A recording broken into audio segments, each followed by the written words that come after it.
Hey everyone, Wolf Lord Rho here.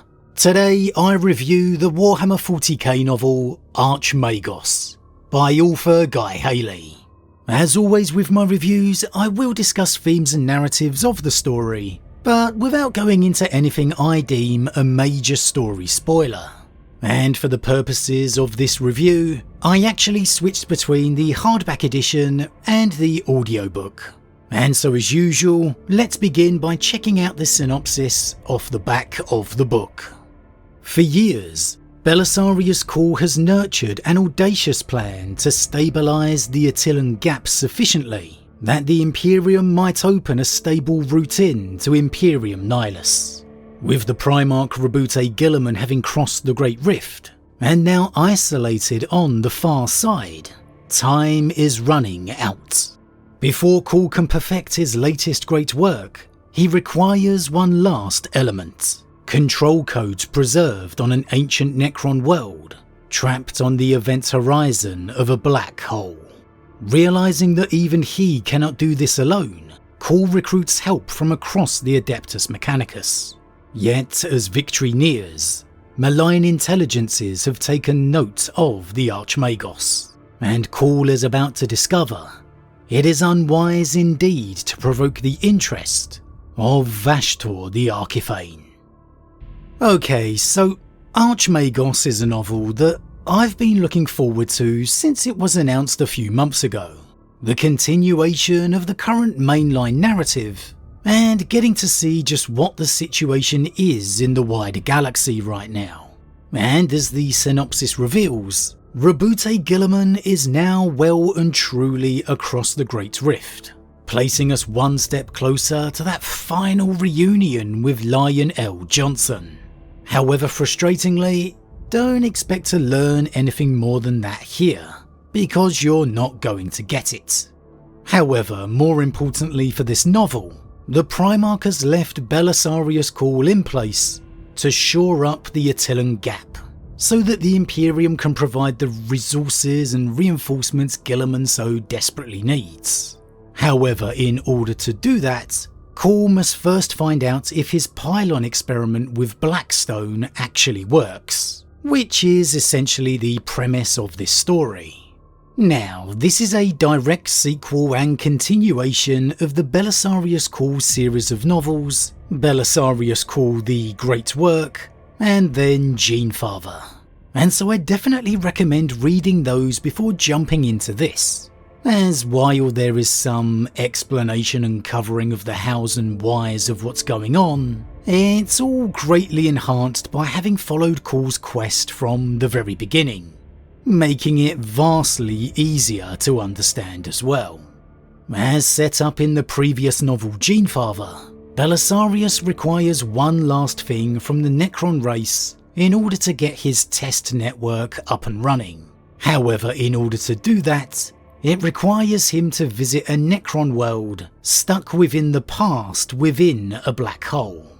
And well, that's exactly what he does. And while still very much a presence in this book and adventure, still as ever the main character as he always is, the main point of view in this is actually from Solana of Mars, Guilliman's appointed Martian historitor, who has been dispatched by the Primarch to report on Cawl's progress, or as Belisarius himself constantly mentions, spy on him for the Primarch. And she's a very enjoyable character, feeling very human, which is reflected in her surprising lack of augmetics for one of the Martian creed. And she comes across very well and real as she gets to meet and know Cawl's accomplices, the ones we know and love by now, Kavo or Cuvo as I prefer to call him, and Alpha Primus. And she is very much here to record and report, which becomes a central theme of her narrative throughout the story, noting down and taking pics of things as they transpire, reflecting how the Primarch will feel about them, actions that Cawl is taking, etc, etc.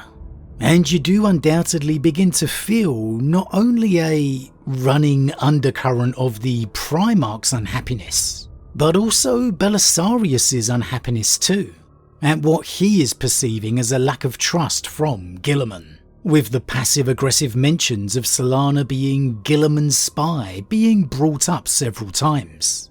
And you can't help but wonder if seeds are being laid here, that this narrative is going to continue to evolve, from both Belisarius and the Primarch's perspective. However, as for the quest itself, I left the previous novel Genefather expecting a massive allied Mechanicus armada of sorts, all working towards this goal. However, in reality here, it's a very small affair. All the cooperation Cawl has required from the Forge Worlds has been to get him to this place, where he can launch the expedition, and so it's largely happened off-screen or off-page as it were, and the actual mission itself is undertaken by a very small crew: Belisarius himself, Alpha Primus, Kavo and Solana. And this is fantastic, as we're not juggling characters jumping between over-the-top views and trying to get to know people. We are locked in and focused on the adventure Cawl and Co are on, and they're a nicely balanced group as well. Alpha Primus brings your action, Kavo your curiosity and humour, and Solana your mystery and wonder. It took a chapter or two until the endeavour really began, but when it did, I really enjoyed it the whole way through. I got a bit lost in some of the timeline travelling explanation and description to begin, but once that was out the way, it was brilliant, and the Necron aspect to it was incredibly well done as well. As ever, anytime the Necrons show up, they are just great characters in totality. Easily the best Xeno faction going, and they were definitely scene stealers here too. Now, are there side stories in this one? Yes, there are. However, the structuring's all the same. Small cast of characters in each of them, and related to Belisarius' journey in one way or another. And so, while very separate, you didn't feel like it was a waste of time. Well, mostly.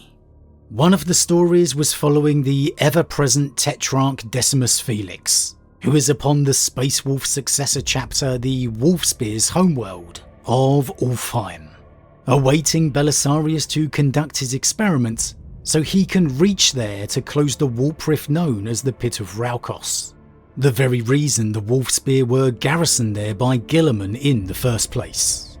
And this was another really enjoyable story. Firstly, I actually quite like Felix as a character. Of all the new Primaris characters introduced over the recent years, he's by far and away the best, and easily my favourite of them. And so, not only is it great continuing to catch up with him within the Belisarius novels, seeing what life is actually like for one of Guilliman's Tetrarchs, but also through him, we get to see a rather unique glimpse of Cawl as well. How Felix views him, pretty unfavourably, but also remains forever tied to him as well. Secondly, we got a fantastic glimpse of the Wolfspear chapter in this side story as well, getting to see how an Ultima founding Space Wolf successor actually turned out. The similarities to the Space Wolves and the differences that they have. Getting a first-hand comparison with the Sons of Fenris being present there too. It was really well done. The mentions of how the Fenrisians have a swagger about them that the Wolfspear don't, and their view on why Grimnar accepted the Primaris in the end. The clear difficulties that remain with Guilliman and the Sons of Russ. And this particular side story provides the bulk of the action in the novel as well, with the nightly demonic incursions needing to be fought back, whilst Felix is awaiting the arrival of Belisarius to the world, as infuriatingly as ever out of communication. Felix left to play the waiting game. The third story follows the Iron Warriors and the Dark Mechanicum as they seek to summon and enlist the boons of Vashtor the Archiphane, requiring his aid to help them claim the Attilan Gap crossing for themselves. And this was my least favourite story of the novel. It was still enjoyable, don't get me wrong, but it just lacked something compared to Cawl and Felix's stories. And I think that's probably because it felt a little like nothing really happened. Now, things do, and it ties into Felix's story in particular, but I don't know, I just felt like it spent a lot of time building up for something that never quite arrived. The synopsis comes across like Vashtor is the main villain of the piece here, but in reality, I'd say it's more building up to Vashtor being that villain. Like this installment laid the groundwork for something more to come regarding him and Cawl, revealing what Vashtor actually wants, but it hasn't actually happened yet. And so it was enjoyable, but I don't know, maybe a bit unrewarding is the best way to describe it.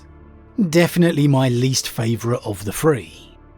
And I think I have to give particular mention to the brilliant continued development of the Belisarius Cawl character himself. He's such a fantastic character, he really is. There are times he winds you up with his unparalleled ego, times you find yourself doubting or mistrusting him, and then in the next breath feeling like Guilliman needs to have more faith in him, or finding yourself feeling sorry for him.